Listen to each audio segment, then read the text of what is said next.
আসসালামু আলাইকুম। দেখুন এখানে আমি কিছু মশলা নিয়ে রেখেছি, কেন জানেন?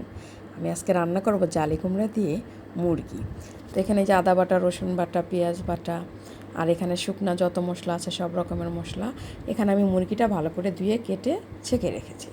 এখন আমি কারি পাতিলটা বসিয়ে দিলাম, তারপরে দিয়ে দিলাম একটু তেল। তেলের মধ্যে আমি যখন তেলটা গরম হয়ে যাবে তখন দিয়ে দেবো একটু পেঁয়াজ কুচি দেওয়ার পরে দিয়ে দেবো একটু কাঁচামরিচ কুচি, তারপর একটু ভালো করে নেড়ে নিব।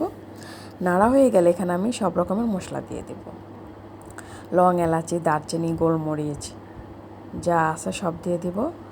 এখানে দেখুন দিয়ে দিচ্ছি আমি মশলাগুলোকে। এখানে হলুদের গুঁড়া, তারপরে দিয়ে দিলাম একটু জিরার ফাঁকি, একটু ধনে গুঁড়া এবং একটু আমি আদা রসুন বাটা এবং পেঁয়াজ বাটা দিয়ে পানি দিয়ে ভালো করে মশলাটা কষানো হয়ে গেলে আমি এখানে সুন্দর করে টুকরো মাংসগুলো দিয়ে দিব। মাংস দিয়ে একটু নাড়বো, নেড়ে সুন্দর করে ঢেকে দিয়ে তারপরে দেখা যাবে যে কষানোটা খুব সুন্দর হয়ে গেল।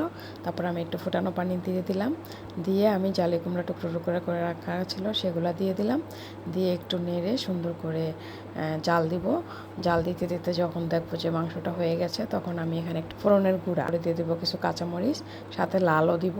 তারপরে আমি যেটা হয়ে যাওয়ার পর আমি এটা সুন্দর করে সার্ভিস ডিশে পরিবেশন করব। দেখুন তো কেমন হয়েছে কালারটা।